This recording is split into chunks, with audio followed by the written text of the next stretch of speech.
नमस्कार दोस्तों, स्वागत है आप सभी का पाथफाइंडर पर। मेरा नाम है अनिरुद्ध और इस वीडियो में मैं आपके साथ कंटिन्यू करने वाला हूं हमारी डिस्कशन को, जिसमें कि हमने ऑलरेडी यूपीएससी 2021 के लिए एक क्रैश कोर्स शुरू किया हुआ है।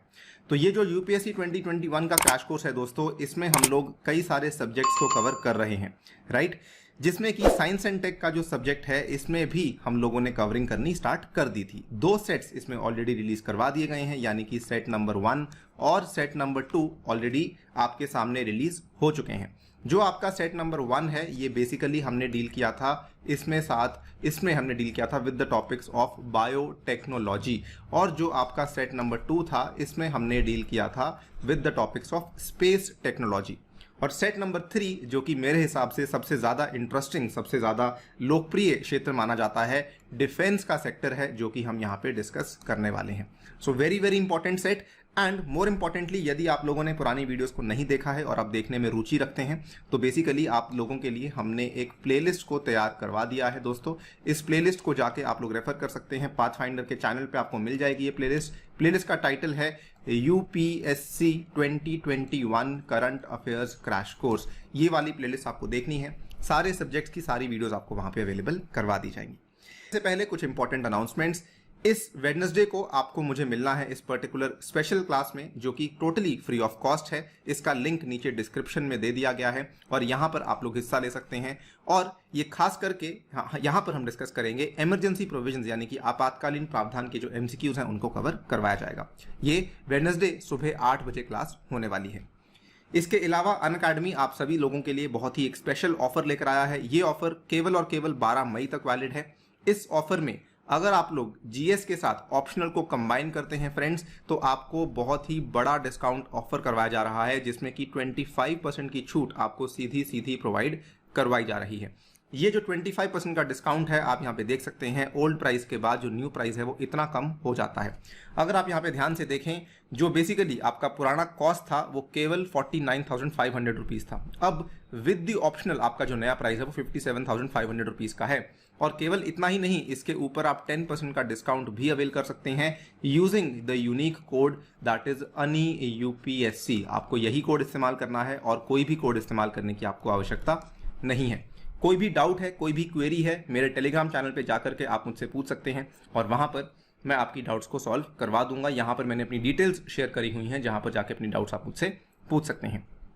ऑल्सो अनअकैडमी की ऐप पे आपको इंडिया के टॉप एजुकेटर्स पढ़ाते हैं। इसमें 1 ईयर बैचेज हैं, 2 ईयर बैचेज हैं, एनसीईआरटी बैचेज हैं जो कि चलाए गए हैं। तो आप वहां पर जाकर भी अपनी तैयारी को कर सकते हैं। कोई भी आपको बैच आपको एनरोल करना है आप एनरोल कर सकते हैं। ऐसा कोई लिमिटेशन नहीं है कि अगर आपने सब्सक्रिप्शन एक बैच को देखते हुए लिया है तो आप बाकी बैचेस में नहीं जा सकते हैं। It is totally available to you, ठीक है। अगर आपको केवल जीएस की सब्सक्रिप्शन लेनी है दोस्तों, तो उस केस में आपके पास ये प्लस कोर्स है और आइकॉनिक कोर्स है, और यहाँ पर भी आप मेरा कोड यूज करते हुए 10% का डिस्काउंट अवेलेबल करवा सकते हैं, राइट।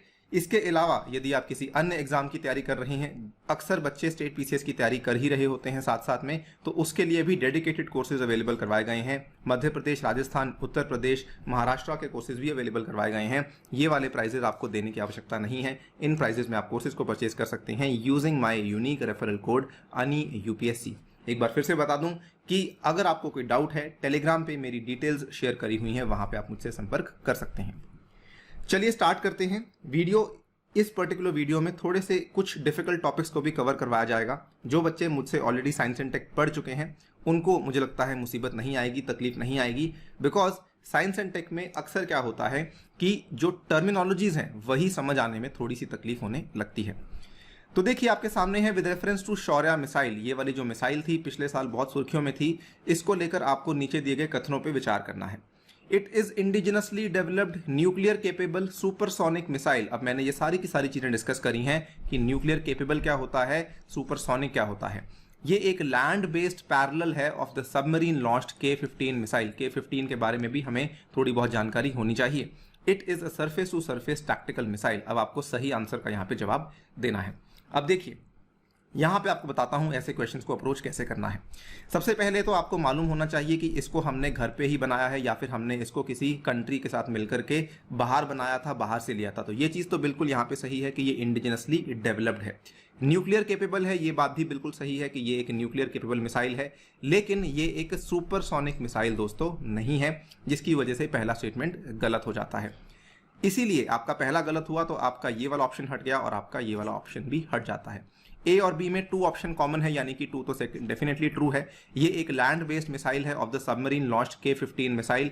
जो हमारी सबमरीन है उसमें हमने K-15 की मिसाइल्स लगाई हुई हैं, जिनको कि हम लोग क्या बोलते हैं, we also call them as the Sagarika missiles. तो सागरिका मिसाइल्स के समानांतर मिसाइल्स हैं, लेकिन इनका जो प्लेटफॉर्म है ये धरती से इनको लॉन्च किया जाता है और K-15 मिसाइल्स को आप लॉन्च करते हैं एक पनडुब्बी के माध्यम से। तो दूसरा आपका बिल्कुल सही है। तीसरा, it is a surface to surface tactical missile, ये बात बिल्कुल सही है। हेंस आपका सही जवाब बन जाएगा दोस्तों option number A, 2 and 3 only. I hope इस चीज़ को आप समझ पाए हैं। इसकी थोड़ी जानकारी ले लेते हैं। इंडिया ने रिसेंटली इसको टेस्ट फायर किया था। देखिए, indigenously developed nuclear capable hypersonic missile है। हाइपरसोनिक क्या होता है आपको बताया जाएगा। इसकी जो रेंज है ये लगभग 1000 किलोमीटर के आसपास की रेंज है, यानी कि ये 1000 किलोमीटर की दूरी को लक्ष्य को भी डायरेक्टली जाके हिट कर सकता है। ये एक कैनिस्टर बेस्ड सिस्टम है, विच मीन्स कि it is stored and operated from specifically designed compartments only. ठीक है, तो ये बेसिकली कुछ खास रूप से बनाए जाते हैं कंपार्टमेंट्स, वहीं से इस पर्टिकुलर मिसाइल को आप फायर कर सकते हैं। यानी कि ऐसा नहीं कि इसको जहां से आप चाहें, जैसे आप चाहें वैसे कर सकते हैं। कुछ खास यहाँ पे कंपार्टमेंट्स बनाए जाते हैं। क्यों बनाए जाते हैं? क्योंकि दोस्तों ये एक न्यूक्लियर केपेबल मिसाइल है, तो इस चीज़ का खास रूप से ध्यान रखना पड़ता है। और ये K-15 मिसाइल का एक पैरेलल है, ये बात भी बिल्कुल सही है। थोड़े से बेसिक्स की बात कर लेते हैं। मैंने आपको बताया कि ये वाली मिसाइल जो है हाइपरसोनिक मिसाइल है। तो दोस्तों हाइपरसोनिक का मतलब क्या होता है? देखिए, एक टर्म होती है जिसको कहा जाता है माक नंबर। माक नंबर क्या है? ये एक रेशियो है। रेशियो यानी कि जिस हम पर्टिकुलर बॉडी की बात कर रहे हैं उसकी स्पीड आती है ऊपर, ठीक है, और स्पीड ऑफ साउंड जो है वो आती है डिनोमिनेटर में। स्पीड ऑफ साउंड लगभग कितनी होती है? Speed of sound approximately 330 metres per second के आसपास होती है, और ऊपर स्पीड ऑफ बॉडी है। अब depending on this ratio basically mark numbers को क्लासिफाई किया गया है, इनका विभाजन किया गया है। अब यहाँ पे ध्यान से देख सकते हैं, सबसोनिक यानी कि मार्क नंबर आपका लेस देन 0.8, ट्रांससोनिक 0.8 से 1.2, सुपरसोनिक 1.2 से लेकर 5 तक, हाइपरसोनिक में 5 से लेकर 10 तक, हाई हाइपरसोनिक में 10 से लेकर 25 तक। आपको ये नहीं भूलना है, आपको ये नहीं भूलना है, और आपको ये नहीं भूलना है। ये 3 सबसे इंपॉर्टेंट है, क्योंकि ये टर्मिनोलॉजी बहुत ज़्यादा कॉमनली यूज़ करवाई जाती है। इसके अलावा अगर आप देखें, कुछ और मिसाइल्स थी जो कि चर्चा में थी, इसके बारे में बातचीत भी कर लेते हैं। एक आपकी मिसाइल थी Dhruvastra, anti tank guided missile. इन मिसाइल्स को हम लोग कभी कभार शॉर्ट फॉर्म में ATGM भी कह देते हैं। तो ये कुछ नहीं है। ATGM क्या है? एंटी टैंक गाइडेड मिसाइल, यानी कि किसी टैंक को तबाह करने के लिए, दुश्मन के टैंक को तबाह करने के लिए इस मिसाइल का इस्तेमाल करवाया जाता है। अब आपने नाम सुना होगा, एक बहुत ही पुरानी, बहुत ही फेमस मिसाइल है भारत की, जिसको कहा जाता है नाग मिसाइल। अब नाग मिसाइल के कई सारे वेरिएंट्स हैं। ये जो वेरिएंट्स हैं डिपेंड करता है कि उसको लॉन्च किस पर्टिकुलर मंच से किया गया है, ठीक है। अगर उसको लैंड से लॉन्च कर रहे हैं तो अलग नाम है, अगर उसको लॉन्च कर रहे हैं किसी हेलीकॉप्टर से तो नाम अलग है। तो डिपेंडिंग ऑन द उसका जो लॉन्चिंग प्लेटफॉर्म है उसके हिसाब से इसको नाम दिया गया है। अब ये जो हेलीकॉप्टर वाला लॉन्च नाग मिसाइल है, इसको हेलिना के नाम से जाना जाता है, लेकिन दोस्तों इसका दूसरा नाम ध्रुवस्त्र भी है। तो प्लीज ध्यान रखिए, बहुत ही इंपॉर्टेंट चीज है, Helina is also called as the Dhruvastra missile. ये एक फायर एंड फॉरगेट क्लास की मिसाइल है, यानी कि एक बार आपने इसको फायर कर दिया, ये अपने टारगेट को ऑटोमेटिकली लॉक कर लेगी, ठीक है। लॉक कैसे करती है? उसके हीट सिग्नेचर को उठा करके ये लॉक कर लेती है। और इस मिसाइल को हमने हमारे ही देश के अंदर बनाया है, और बनाने वाली एजेंसी का नाम है DRDO। इसके बाद आती है दूसरी मिसाइल S-400, जो कि कई सालों से सुर्खियों में चल रही है। और ये वाला जो एक पूरा का पूरा एयर डिफेंस मिसाइल सिस्टम है, जो कि हम रशिया से लेने वाले हैं, ठीक है। तो ये भी आप एक तरह की मिसाइल्स ही हैं, लेकिन ये बहुत ही पावरफुल मिसाइल्स मानी जाती हैं। ये रशिया की 4th generation of long range surface to air missile system है, जिसमें कि कई सारी मिसाइल्स को आप एक साथ फायर भी कर सकते हैं, ठीक है। S-400 को हम केवल मिसाइल नहीं कहते, इसको हम लोग एयर डिफेंस मिसाइल सिस्टम भी कहते हैं। यानी कि मान लीजिए इंडिया के ऊपर कोई बहुत बड़े लेवल का अटैक हो जाए, तो उस केस में S-400 के माध्यम से आप कई सारी मिसाइल्स फायर करके पूरे के पूरे हमारे जो ऊपर का पूरा एरियल आपका एरिया बना हुआ है, उसको आप लोग डिफेंड कर सकते हैं using this entire S-400 air defence missile system. और यहाँ पर आपको बताना चाहूँगा ये वाला जो सिस्टम है इंडिया प्रोक्योर करने की बात कर रहा है from India's very old defence equipment friend Russia. इसके अलावा आपको मालूम होना चाहिए कि अगर हम बात करते हैं यूएसए ने भी यहाँ पे हमारे सामने प्रपोजल रखा है कि आप हमसे भी ले सकते हैं एयर डिफेंस मिसाइल सिस्टम, और उस एयर डिफेंस मिसाइल सिस्टम का नाम है थाड, THAAD, राइट। इसको प्लीज ध्यान रखिए। इसके अलावा इजराइल से भी लेने की बातचीत चलाई गई है कि आयरन डोम मिसाइल सिस्टम आप हमसे भी ले सकते हैं, ये वाला जो है इजराइल ने इंडिया को ऑफर किया है। अभी बातचीत तीनों जगह चल रही है। इंडिया ने फाइनलाइज S-400 को कर दिया है, लेकिन प्रोक्योरमेंट अभी तक अप्रैल 2021 तक प्रोक्योरमेंट किसी से भी नहीं करवाई गई है। नेक्स्ट बात कर लेते हैं अगले सवाल को लेकर। अब आपको सवाल को देखना है किस तरीके से जवाब देना है। देखिए, with reference to digital ocean नीचे दिए गए कथनों पर विचार कीजिए। It is a state of the art data platform to provide ocean data related services at one place, कि ओशन के साथ जितना भी जुड़ा हुआ डेटा है उसके साथ जितनी भी संबंधित सेवाएं हैं उसको लेकर आपको सूचना देनी है, उसके लिए आपने ये वाला प्लेटफॉर्म तैयार किया है। It has been developed by INCOIS. INCOIS जो है Indian National Centre for Ocean Information Service है। कोई बच्चा मुझे बताएगा कमेंट सेक्शन में कि इस इनकॉइस का हेडक्वार्टर कहाँ पे लोकेटेड है। And under the ministry of science and technology. चलिए, ये एक्चुअली सेकंड स्टेटमेंट यहीं पे गलत हो जाता है, बिकॉज इनकॉइस जो है दोस्तों ये ministry of science and technology के तहत नहीं आता है। इनकॉइस बेसिकली फॉल करता है मिनिस्ट्री ऑफ अर्थ साइंसेज के तहत। तो सेकंड आपका गलत है, पहला आपका सही है, हेंस आपका ऑप्शन नंबर ए बन जाता है सही जवाब। यहाँ पे देख लीजिए, बड़ा सिंपल है ये। बेसिकली आपके लिए एक मंच बनाया गया है, state of the art data platform बनाया गया है, सो दैट जो भी ओशन डेटा के साथ संबंधित सेवाएं हैं उनको एक ही जगह पे प्रोवाइड करवा दिया जाए। इसमें अलग अलग चीजें प्रोवाइड करवाई जाएंगी। It includes a set of applications which are developed to organise and present heterogeneous oceanographic data. इसको डेवलप करने वाला कौन है? Inquires of the ministry of earth sciences, and it will also serve as a one stop solution for various projects like deep ocean mission and Samudrayaan. थोड़ा ध्यान से सुनिएगा, एक बहुत इंपॉर्टेंट चीज बताने वाला हूं। भारत सरकार के द्वारा असल में हमारे पूरे के पूरे ओशियन के इकोसिस्टम को एक्सप्लोर करने के लिए कई सारे मिशंस शुरू करे गए हैं, जिसमें कि आपका डीप ओशन मिशन एक बहुत इंपॉर्टेंट मिशन है और समुद्रयान प्रोजेक्ट भी आपका एक बहुत ही इंपॉर्टेंट मिशन है। अब जो डिजिटल ओशन का आपका बेसिकली ये प्लेटफॉर्म बनाया गया है ना, इससे जो भी आप डेटा कलेक्ट करेंगे इसकी मदद कौन कौन चीज़ें लेने वाली हैं, इसकी मदद बेसिकली इन चीज़ों को मिलने वाली है, यानी कि हमारे जो दूसरे मिशंस हैं उन चीज़ों को हेल्प मिलने वाली है from this digital ocean platform. क्या आपको ये बात समझ आई? ये वाली चीज़ें हेल्प लेने वाली हैं from the digital ocean platform. अब ये चीज़ें क्या करती हैं? देखिए, सबसे पहली बात तो डीप ओशन मिशन की जो नोडल एजेंसी है वो भी मिनिस्ट्री ऑफ अर्थ साइंसेज है, और जो समुद्रयान प्रोजेक्ट है ये भी मिनिस्ट्री ऑफ अर्थ साइंसेज के द्वारा ही शुरू किया गया है। समुद्रयान का बड़ा सिंपल सी चीज़ है, जैसे आपने नाम सुना होगा गगनयान का। गगनयान में हम लोग क्या कर रहे हैं कि हम इंसानों को भेज रहे हैं अंतरिक्ष में, ठीक है। और सिमिलरली समुद्रयान का मतलब यही है कि हम इंसानों को भेज रहे हैं बहुत ही गहरे समुद्र में, into the deep sea in a submersible vehicle, so that वो समुद्र का जाके अध्ययन कर सकें।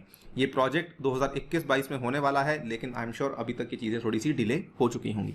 इस प्रोजेक्ट का पूरा दारोमदार दोस्तों national institute of ocean technology के ऊपर रखा गया है। एक और सवाल आपसे पूछता हूं, इसका हेडक्वार्टर बता दीजिए कहां पर लोकेटेड है, ठीक है।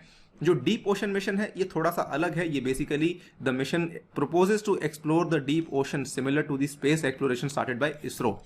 अब डीप ओशन मिशन जो है ये एक्चुअली काफी बड़ा मिशन है, तो इसमें यहाँ पे ध्यान से देखिए, ये नोडल एजेंसी बनाई गई है मिनिस्ट्री ऑफ अर्थ साइंसेज को, यानी कि कई सारे मंत्रालय होंगे लेकिन जो नोडल एजेंसी होगी वो आपकी अर्थ साइंसेज का मंत्रालय होने वाला है।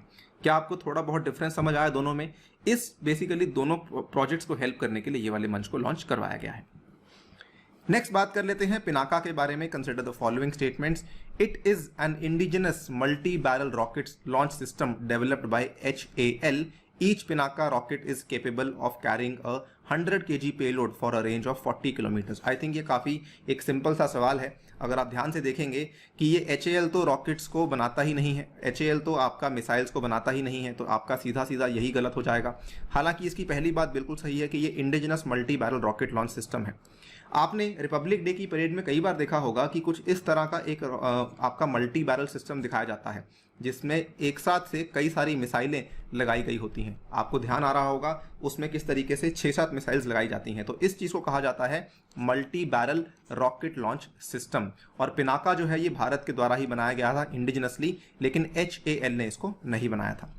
ईच पिनाका रॉकेट, इसकी रेंज ज़्यादा नहीं होती है, रेंज 40 किलोमीटर की है और इसमें जो बेसिकली पेलोड कैरी करने की कैपेसिटी है ये 100 किलोग्राम की है। दूसरा स्टेटमेंट बिल्कुल सही है, पहला गलत है, हेंस आपका option number B 2 only becomes the correct answer. अब देखिए पिनाका रॉकेट सिस्टम ध्यान से, it is a free flight artillery rocket system जिसकी रेंज 37.5 किलोमीटर के आसपास की है। Each Pinaka rocket system is capable of carrying 100 kg payload for a range of 40 kilometres and ये वाले जो हैं ये मल्टी बैरल रॉकेट सिस्टम से लॉन्च किए जा सकते हैं, यानी कि 12 के 12 रॉकेट्स को आप 44 सेकेंड्स के अंदर सारे के सारे रॉकेट्स को लॉन्च एक साथ भी कर सकते हैं विद इन 44 सेकेंड्स। डेवलप करने वाली जो बेसिकली DRDO की एक प्रयोगशाला है, एक लेबोरेटरी है जिसका नाम है armament research and development establishment. तो ये पुणे में बेस्ड DRDO की लेबोरेटरी है। DRDO की लेबोरेटरीज के नाम याद करने बहुत रेलेवेंट नहीं होते हैं क्योंकि DRDO की लगभग भारत भर में 50 से भी ज़्यादा लेबोरेटरीज हैं, लेकिन कुछ कुछ जो कि सुर्खियों में रही हैं उस साल आपको मालूम होनी चाहिए। अगेन बताना चाहूँगा कि अकेली ये एक लेबोरेटरी ने यहाँ पर काम नहीं किया था, और भी कई सारी अन्य यहाँ पे लेबोरेटरीज थी जिन्होंने काम किया था, बट हम सबके नाम यहाँ पे याद नहीं करेंगे। अगली बात कर लेते हैं with reference to the smart torpedo system consider the following statements. Before I talk about this question मैं आपके साथ डिस्कस करना चाहता हूं कि टॉर्पीडो होता क्या है। आप याद कीजिए, आपने एक हिंदी फिल्म देखी होगी जिसका नाम था गाजी अटैक, ठीक है। तो ये जो गाजी अटैक के नाम से हिंदी फिल्म थी दोस्तों, इस फिल्म में आपने देखा होगा किस तरीके से जो भारत और पाकिस्तान की पनडुब्बियां थी वो एक दूसरे से लड़ रही थी। वो लड़ाई कैसे करती हैं, डराती कैसे हैं। तो जब आप पानी के नीचे होते हैं, अंडर वाटर आपकी पनडुब्बियां होती हैं, तो उस टाइम पे आपके लिए जो मिसाइल्स की तरह काम करती हैं उसको कहा जाता है टॉर्पीडो। ये आपका बेसिकली टॉर्पीडो होता है और ये आपकी सबमरीन से फायर करवाया जाता है। Torpedo is a cigar shaped, जैसे आपका सिगरेट की जगह सिगार होता है बड़े वाला, वैसा इसकी शेप होती है। Self propelled under water weapon जो कि अक्सर एक सबमरीन से लॉन्च किया जाता है, लेकिन ये कोई आवश्यक नहीं कि केवल सबमरीन से ही करवाया जाए। ये किसी सरफेस वेसल यानी कि किसी शिप से भी लॉन्च करवाया जा सकता है और किसी एयरप्लेन से भी लॉन्च करवाया जा सकता है। और ये तब जाके फटता है जब इसका कांटेक्ट होगा with the other surface vessel या सबमरीन, तो तब जाके इसको बेसिकली ये ब्लास्ट करता है। इसमें इंडिया ने वरुणास्त्र बनाया था। It is the first indigenous heavyweight ship launched anti submarine electric torpedo. अब ध्यान से देखिए, इसमें 2-3 बातें आ गई। वरुणास्त्र बेसिकली इंडिया का पहला था, इंडिजिनस था, और ये कहां से लॉन्च हो रहा था? शिप के ऊपर से लॉन्च हो रहा था। किसके लिए? सबमरीन को तबाह करने के लिए बनाया गया था। अब इसी में हमने क्या किया है, एक नया स्मार्ट टॉर्पीडो सिस्टम को लॉन्च किया है पिछले साल ही। इसके बारे में सवाल आपसे पूछा गया है। Smart is a torpedo system for anti submarine warfare operations far beyond torpedo range. It will have a range of over 3000 kilometres.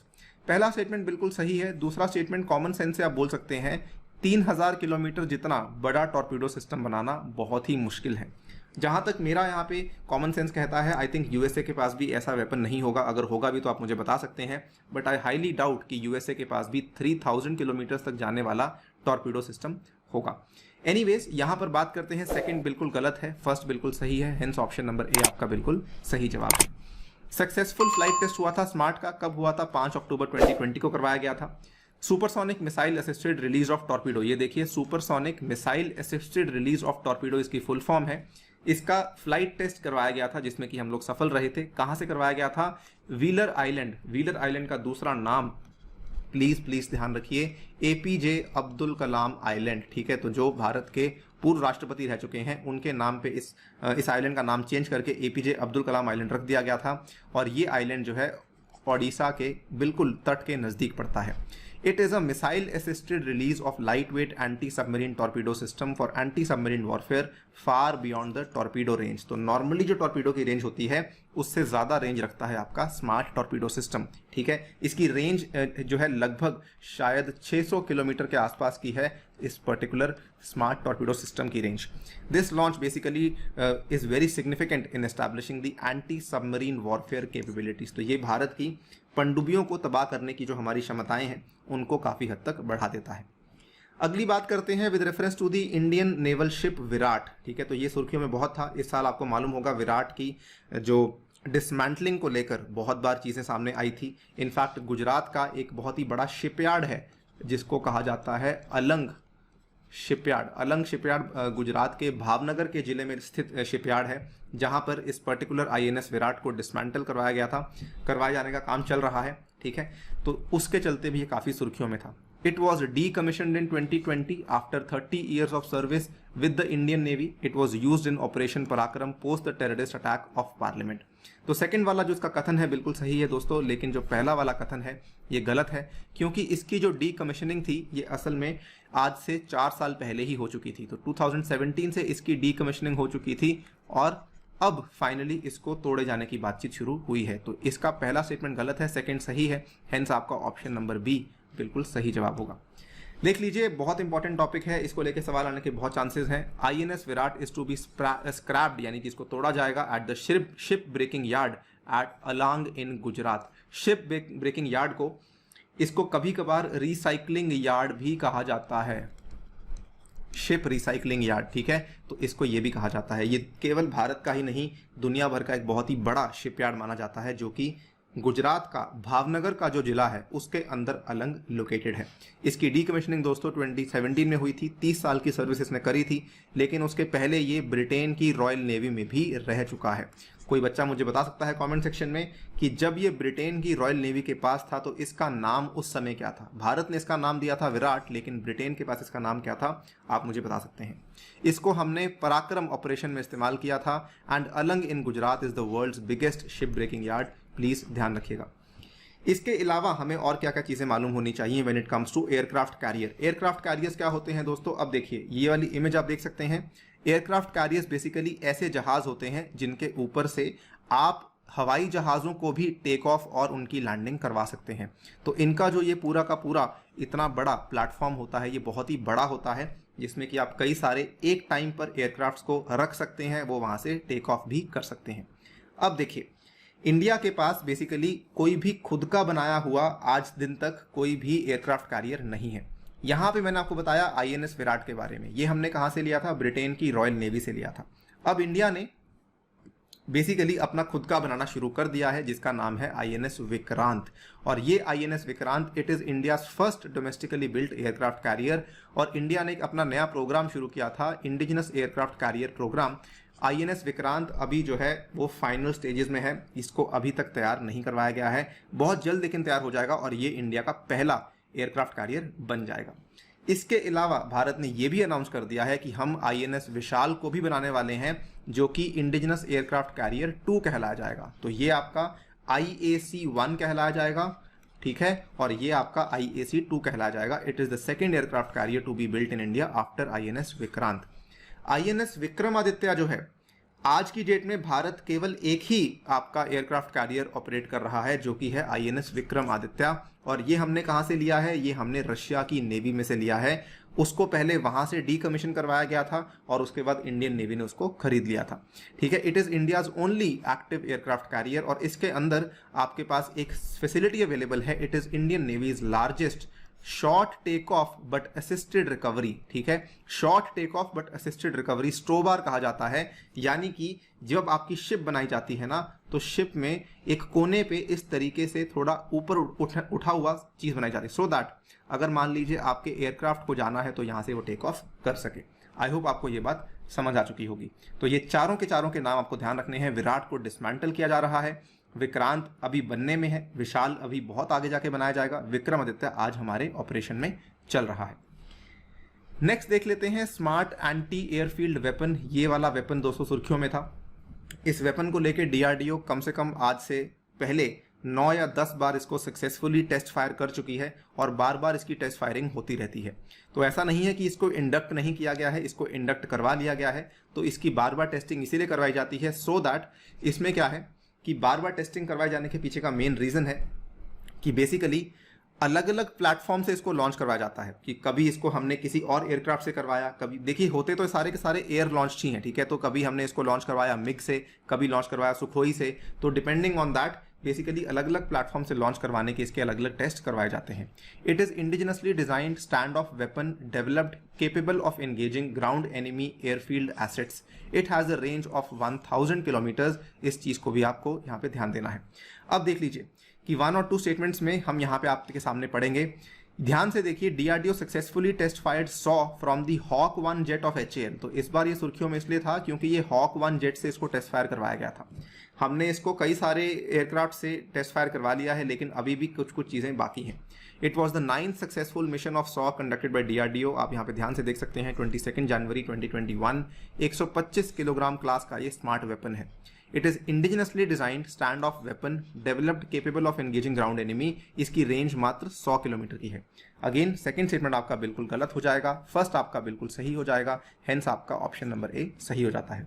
तो होता क्या है कि जैसे मान लीजिए हमें किसी दुश्मन के ऊपर अटैक करना है, तो वहां पर उसके कई सारे एसेट्स होंगे जो कि उसने जमीन पर लगाए होंगे, तो उसको तबाह करने के लिए 100 का इस्तेमाल करवाया जाता है। क्या आपको ये बात याद रहेगी? आगे बढ़ जाते हैं, बात कर लेते हैं इंडिया के एक और एयरक्राफ्ट के बारे में जिसका नाम है तेजस। तो इस बार तेजस के लिए बहुत ही बेहतरीन खबरें सामने आई थी, बिकॉज कई सालों से जो प्रोग्राम चल रहा था, फाइनली तेजस के लिए एक बड़ा ऑर्डर प्लेस किया गया था इंडिया की एयरफोर्स के द्वारा। तेजस को लेके दोस्तों बहुत सारी डिबेट चलती रहती है। आपको बताना चाहूंगा, तेजस एक ऐसा प्रोग्राम है जो कि भारत ने आज से लगभग 30-35 साल पहले शुरू किया था। ये देखिए 1983 की बात है, जब डीआरडीओ के द्वारा यहाँ पे परमिशन दी गई थी कि आप इस जेट को बना सकते हैं। 2001 में इसको एलसीए भी कहा जाता है, बिकॉज ये लाइट कॉम्बैट एयरक्राफ्ट है। LCA performs maiden successful flight. 2011 में इसको ऑपरेशनल क्लियरेंस मिली, 2013 में दूसरी ऑपरेशन क्लियरेंस मिली और फरवरी 2019 में इसको फाइनल ऑपरेशन क्लियरेंस दी गई थी। तो ये बहुत ही लंबा समय था जब इसको ऑपरेशनल क्लियरेंस देने में समय लग गया था। फाइनली लेकिन क्या हुआ है कि अब जो इसको क्लियरेंसेस देने के बाद अब इसको लेके ऑर्डर्स दिए जाने शुरू कर दिए हैं। अब नॉट ओनली दिस कि इंडिया की नेवी तो इसको प्रोक्योर कर ही रही है, लेकिन बाहर की भी कुछ एयरफोर्सेज हैं, नेवीज हैं जो कि तेजस को प्रोक्योर करने की बातचीत कर रहे हैं। ठीक है, अब यहाँ पे आप देख सकते हैं, it is the first by category procurement of combat aircraft with indigenous content of 50%। तो ये भारत की एरोस्पेस की इंडस्ट्री के लिए, भारत के HAL के लिए एक बहुत ही बड़ी उपलब्धि की बात है, बहुत गौरवशाली बात है कि हमने फाइनली एक ऐसा एयरक्राफ्ट तैयार कर दिया है जिसमें कि इंडिजिनस कंटेंट 50% का है। ठीक है, तेजस एक इंडिजिनसली डिजाइन, डेवलप्ड और manufactured state of the art modern 4th+ generation fighter aircraft है और इसमें कई सारी हमने चीज़ों को ऐड भी करवाया है। फॉर एग्जाम्पल आपके सामने है active electronically scanned array radar. ठीक है, तो एक्टिव बेसिकली इसको कहा जाता है ऐसा, ठीक है, AESA। इसके विपरीत होता है पैसा, पैसिव इलेक्ट्रॉनिकली स्कैंड अरे रेडार, जो कि उतना ज़्यादा पावरफुल नहीं होता है। इसमें BVR मिसाइल्स को भी इनकलकेट करने की सुविधा दी गई है, यानी कि बियॉन्ड विजुअल रेंज आप ऐसी मिसाइलों को इसमें लगा सकते हैं जो कि ऐसे टारगेट्स को हिट कर सकती हैं जो कि आपको नज़र भी नहीं आ रहे।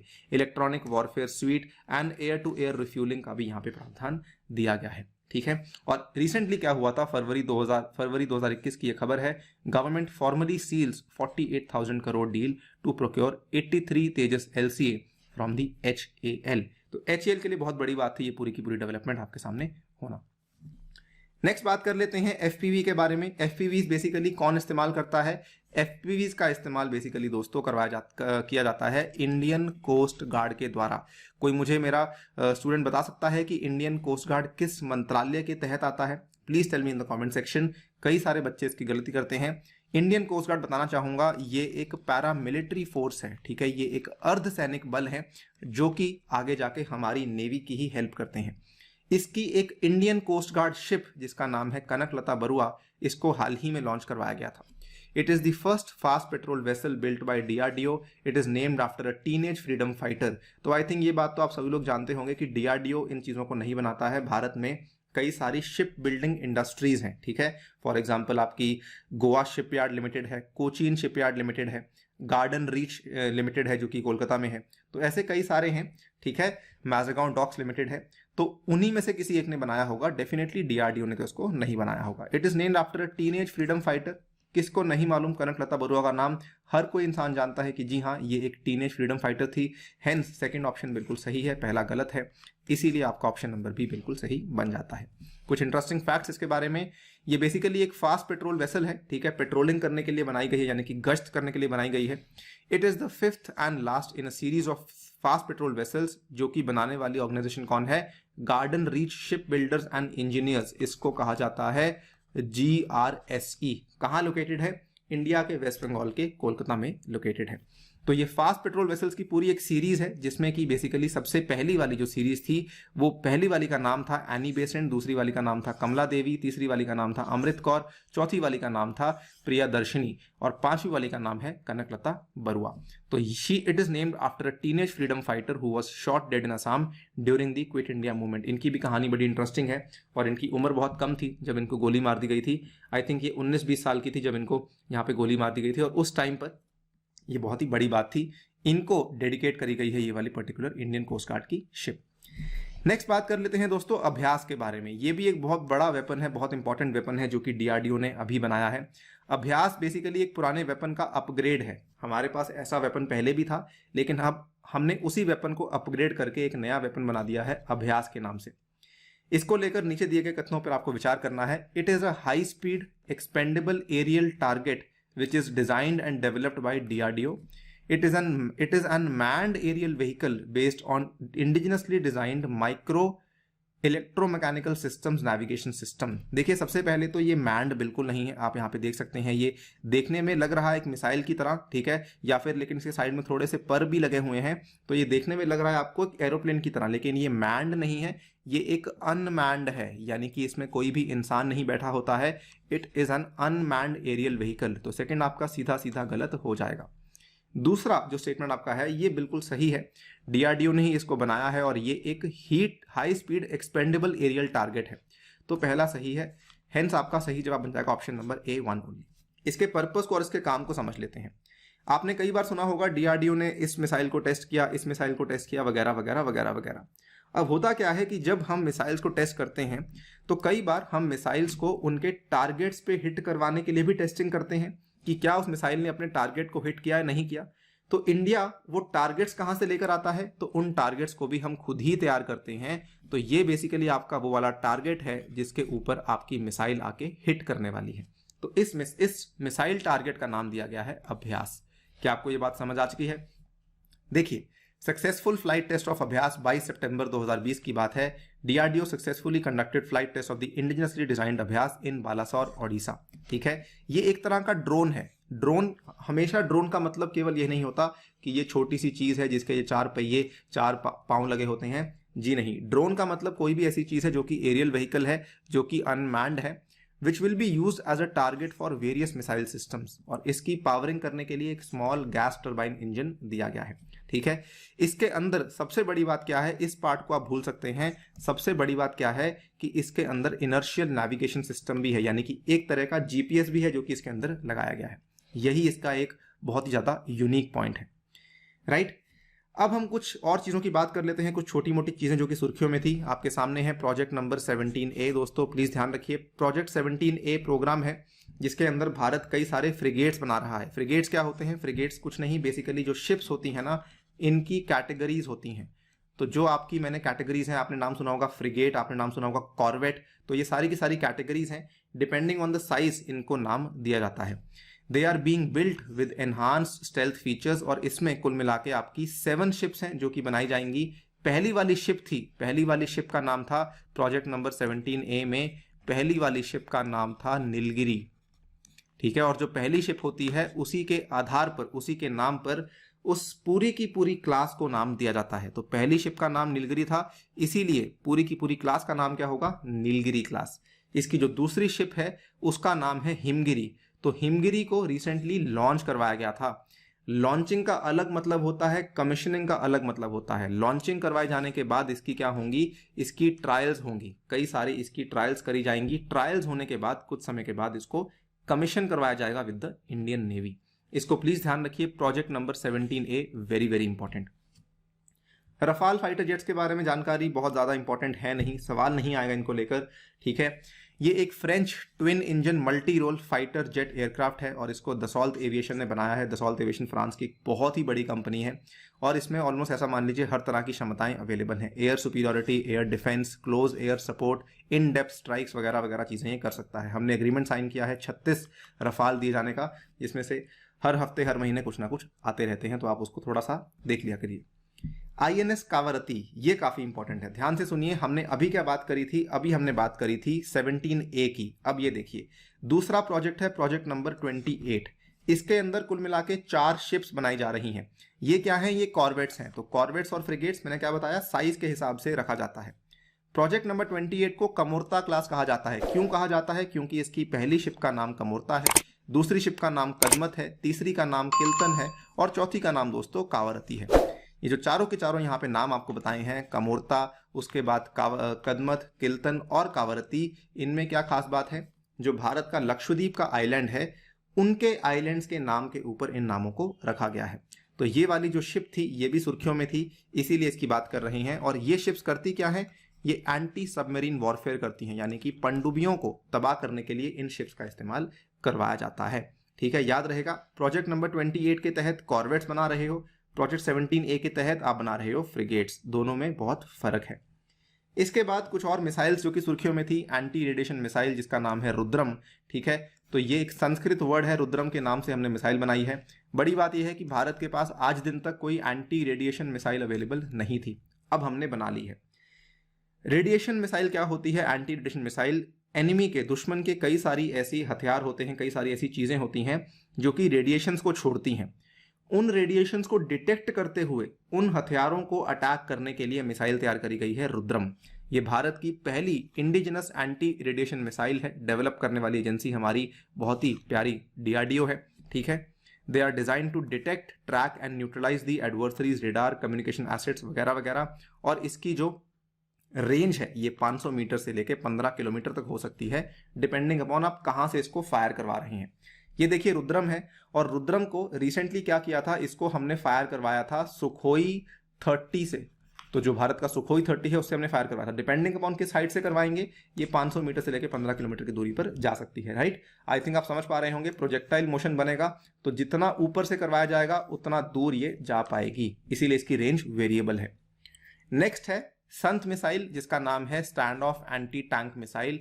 ये बहुत इंपॉर्टेंट है, इसको भी रिसेंटली टेस्ट फायर करवाया गया था। ये एक एयर टू सरफेस मिसाइल है, यानी कि अगेन बिल्कुल रुद्रम की तरह हवा से लॉन्च करी जाएगी और सरफेस पे आके हिट करेगी। तो ये भी आपकी एक एयर टू सरफेस मिसाइल है। और ये क्या है? हेलिना मिसाइल का एक बेहतर वर्जन है।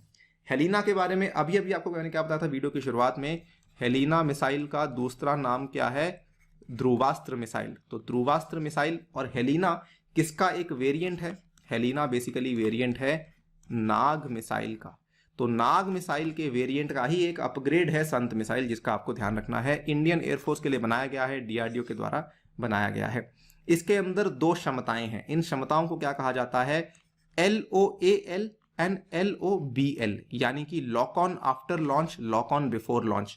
लॉन्च करने के पहले भी आप टारगेट को लॉक कर सकते हैं, लॉन्च करने के बाद भी इस मिसाइल में टारगेट को लॉक करने की क्षमता अवेलेबल दी गई है। तो ये भी बहुत अच्छी बात है। आप यहाँ पे देख सकते हैं संत मिसाइल है, काफी ज्यादा हाई टेक्नोलॉजी वाली मिसाइल यहाँ पे बनवाई गई है।